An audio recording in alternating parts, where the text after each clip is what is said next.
Hey, good evening, guys. It's me, Neil the Deal. Thanks for coming out here. Talkinfight.com.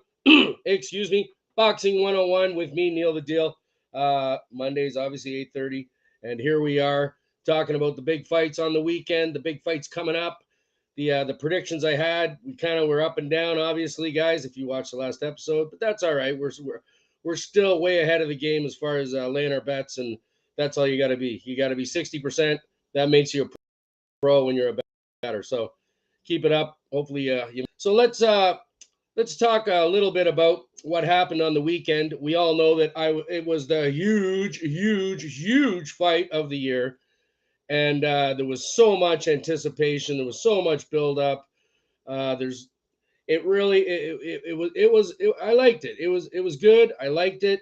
The lead up to it, all the stuff. Obviously, there were all kinds of different things happening with both camps. I mean, the trainers were going at it in the press conference. If you want to check that out, I really like that. Uh, the fighters, to me, didn't seem like they really hated each other. This is the biggest fight of your life. I mean, I can respect them for being, stand up, diligent, proper, all that jazz. But there was a little element of almost they were going to go out after the fight and have dinner or something at the keg, or I don't know, right? Canyon Creek or whatever. But it just didn't come across the fighters themselves, to me, come across each other. That it was kind of, they should have just been a little more oomph. The trainers definitely at the press conference, guys, check it out. They went at it big time. I thought they were going to like throw down. It was awesome. I was like, wow, these guys really don't like each other. So the fight itself, guys, big fight. Saturday night there, Las Vegas, I'm pretty sure. Anyways, it was Spence Jr., the champion, 3 belts against Crawford with the 1 belt, going for the unified, the whole big shabanga, and the ring magazine, vacant ring magazine. I believe it's a belt, the ring belt. So, anyways, the fight was a little bit, I would say, I was not expecting that domination. I have to give Terence Crawford all that was an amazing display of boxing. All right. I've watched thousands and thousands and thousands of fights in my life.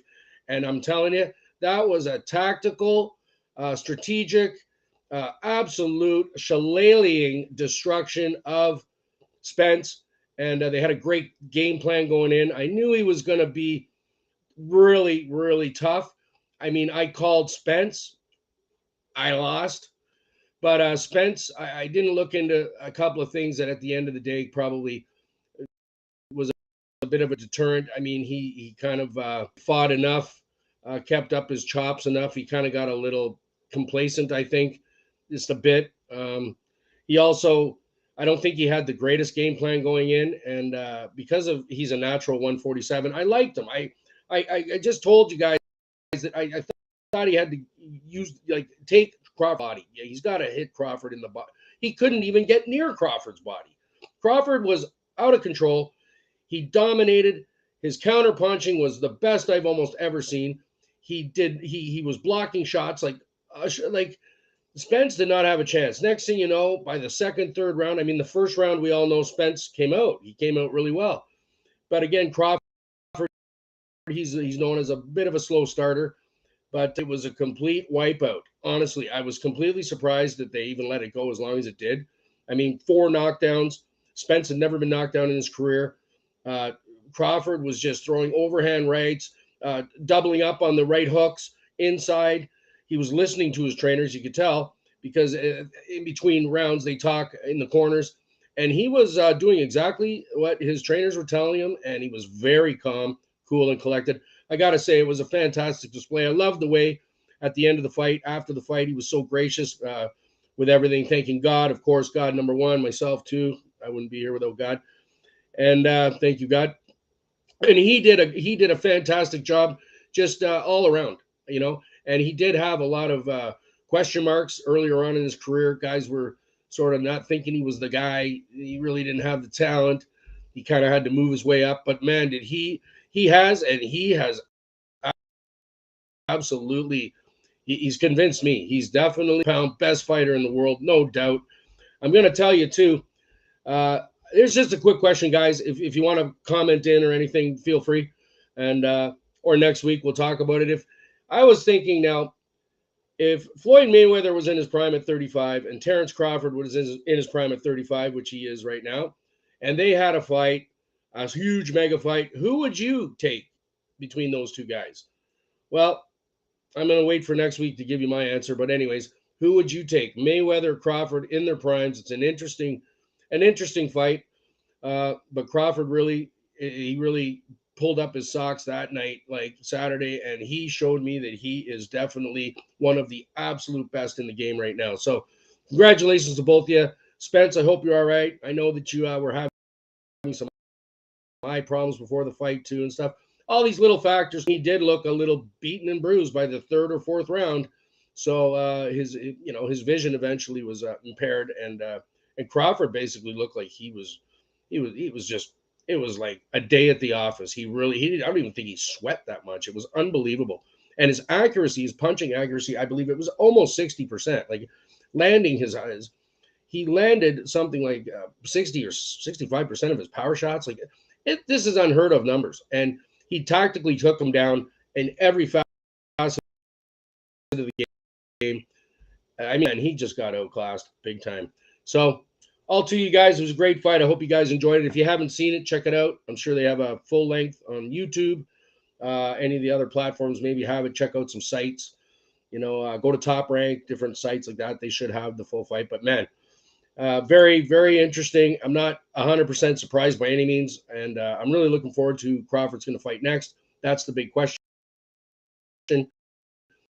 Is there going to be a rematch? Remember, guys, in that one, the draw, it just didn't happen. It was a blowout. So let's get on to the next fight. There was a couple there that I liked on the weekend. Donaire lost unanimous decision to Santiago. That was a great fight.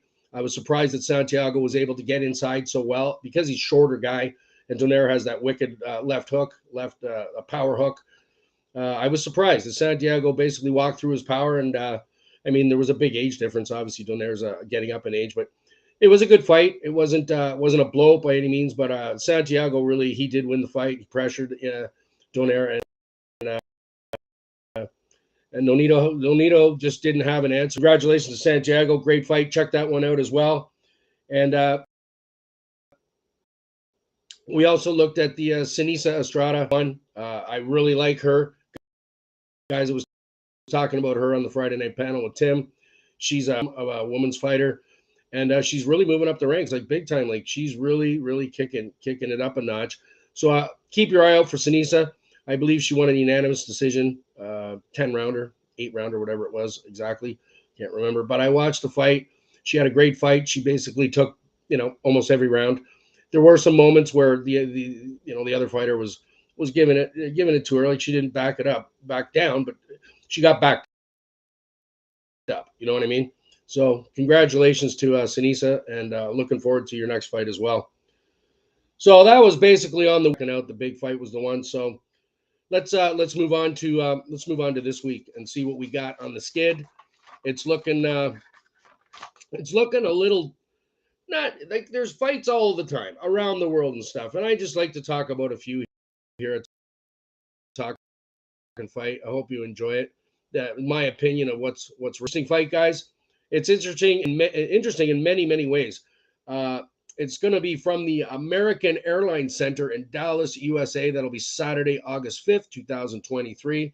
It's a 10-round event at the catchweight of 185 pounds, 13.2 stone, 83.9 kilograms, and that would be, a catchweight. So it is. The fight this weekend I'm looking at is, yes, Mr. Jake Paul versus Nate Diaz. Nate Diaz. We all know who Jake Paul is.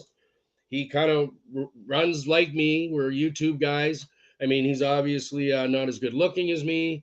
He's definitely not stronger than me. There's no chance. That's not happening. But, he's putting himself out there. So I got to give him that. You got to have more talent than just being a host, I guess, or whatever else he does. I don't really follow the guy. But anyways, he's a YouTube guy. If you haven't heard Jake Paul, he's a nice guy. I've seen a few of his videos. He's funny. He does some really cool stuff. So, Jake, good work, man. Just playing with you. You know that. And Nate Diaz, we all know him from the MMA, one of the Diaz brothers out of Compton, California. These brothers, the Diaz brothers, are bad type guys. They definitely rolled in the streets. They have no scruples about talking about their upbringing and how they lived, and how what they had to do to get to where they are. And I always like Nate Diaz. You know why? Because these guys, the Diaz brothers, are real. They every time they fight in MMA, because this is actually his debut in pro boxing, Nate Diaz. Um, he he gives it all he's got. He gives everything he's got. I mean, he is definitely in my top 2 or 3 favorite guys because he leaves it all on the table in the MMA fights. He can be bloody, beaten, hurt, uh, broken limbs. He's still going. This guy, he's an amazing athlete, and I like the way that he's got a cockiness to him because he grew up in basically a place where he had to fight to survive, and people have to fight to survive in that region. So all to him. Him and his brother are really good MMA fighters. So it'll be interesting, how he's going to make the turn over to boxing. Now, the thing that makes me laugh about this a little bit is that MMA, everybody, when that all came out, we all know when that came out, the Chuck Liddells and Tito Ortiz and all these guys, Randy Couture and Rampage Jackson, it goes on and on. Those were big spectacle fights. Now they've kind of watered down the MMA thing. I always told you it's just glorified street fighting anyways. It really, I mean, it is a sport, but whatever. And now these guys, instead of their careers, I guess they're at the end of their MMA careers, they're coming over to the boxing community and deciding that they're going to now be boxers. So Conor McGregor tried it with Floyd Mayweather and blah blah blah, a couple other guys, whatever. But it's a different cat, boxing compared to MMA. We all know very little similarity really, but it's going to be interesting to see. Jake Paul 6-1. He's 26 years old. He's got like 5 knockouts, I believe, or 4 or 5 knockouts. Nate Diaz, 38 years old. He's a little older guy, obviously. What's that going to be? Like 12 years older, so he's actually quite a bit older. And he's 0-0. So this is the debut for Nate Diaz. I'm looking forward to it. I think it'll be interesting. Jake Paul has had a few fights. I mean, I saw him fight Tyron Woodley. He lost his last fight. I know that, against some guy. Like he's not really up against the heavy duty competition, but that's fine. He's in there and he's learning and he's doing well. And I support him. I like Jake. He's fine. It's cool. He's a pretty cool cat, I think. So it's to be interesting how he's going to deal with this Nate Diaz guy, because this guy's like a pit bull on a Smartie. Like he will just tear you to pieces if you're not looking, man. He's gonna hit you, and he throws bombs. So interesting fight. Check it out Saturday night. Let's go through a little bit more on that. The ring walk is going to be 11 p.m. Eastern Standard Time, 8 p.m. Pacific Time, and 4 a.m. British Standard Time. So wherever you are, that's when the boys are going to be walking it out. Broadcast is going to be DAZN. All right, one of my favorites, DAZN. I love DAZN.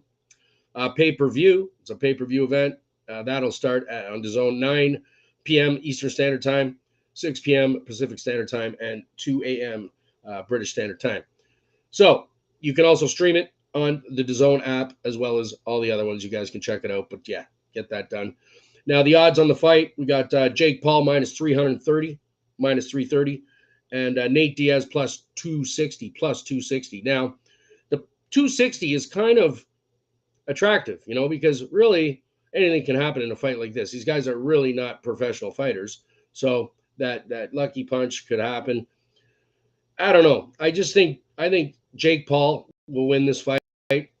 Diaz is going to give it all he's got, as we all know. The power Jake Paul is, I've seen Diaz. He throws multiple punches, and they are hard. But I think Paul's going to somehow get the better of him. He's got a little more experience in this thing, even though he's only in his 8th fight or something of this sort. So I'm going to take Jake Paul with a win.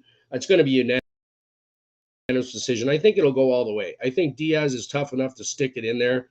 He's definitely not going to give up. So I'm going with Jake Paul, unanimous decision, maybe split decision. Who knows in that fight. So I'm looking forward to it. Should be fun. Hope you guys do too.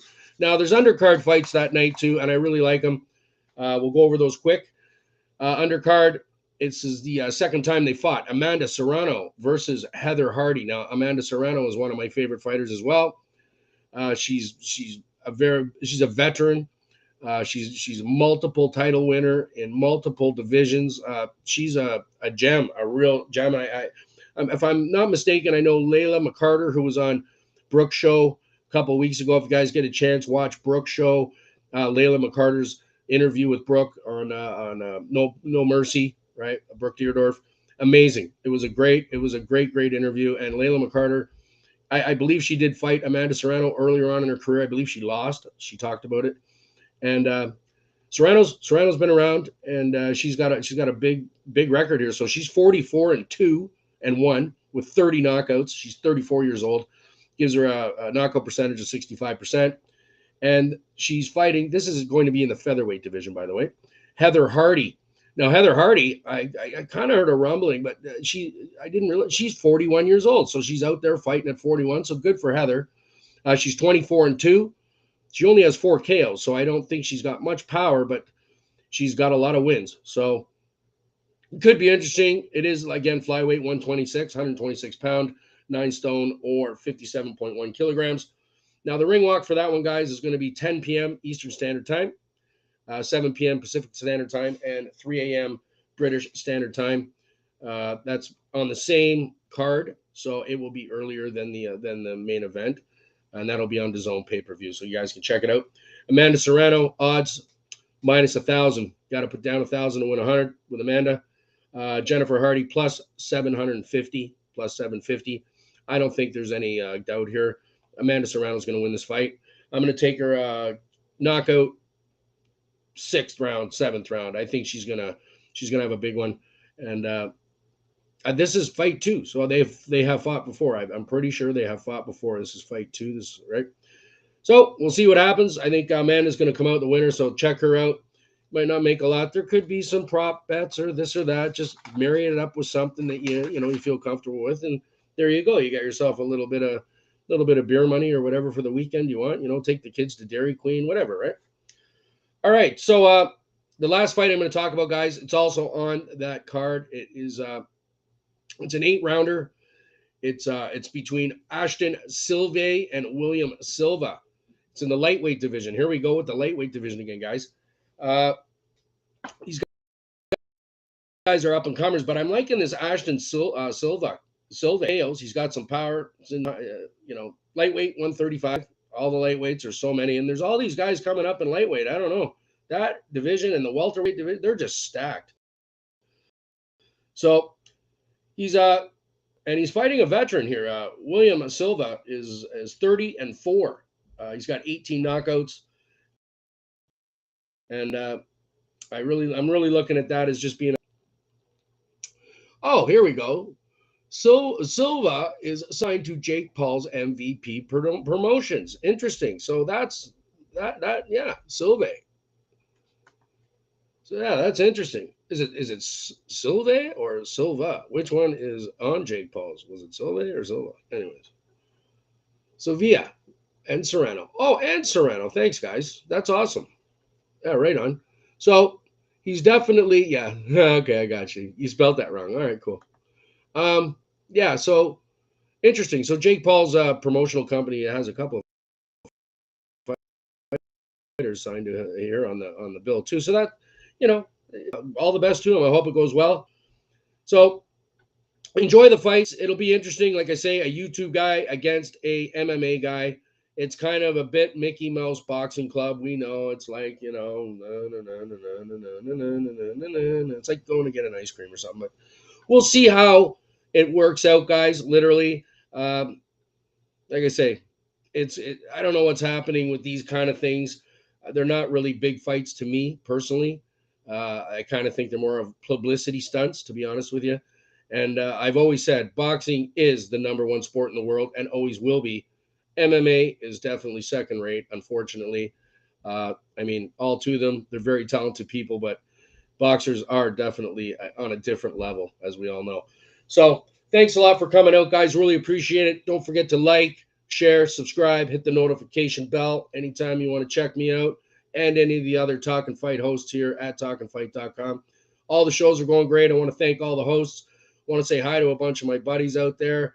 We'll say hi to Andy. We'll say hi. You know what? We're going to say hi to Pete Tiveron and Danny Sturgeon. How you doing, boys? I heard you heard about me. Yeah, right on. I heard you had a good laugh. So that's good. Darren, I'd like to say hi to Darren. Hope you're feeling better. All my friends, this and family, thanks a lot. I'm going to be seeing my sister this week. This week will be great. Get to see my little sister. So thanks. Fights are going to be great, and I'm really looking forward to see how this Jake Paul thing ends up with Nate Diaz. I always like Nate Diaz, so best of luck, guys, in that one. Always, guys, get better, not bitter. Here, Boxing 101, Neil the Deal. We'll see you on Friday, the panel with the two-time world champion Tim Witherspoon, as well as Grumpy Graham, myself, the big man Mikey Orr, and obviously the Schwab Blue Eyes. And so see you then, guys. Have a good week. Take care.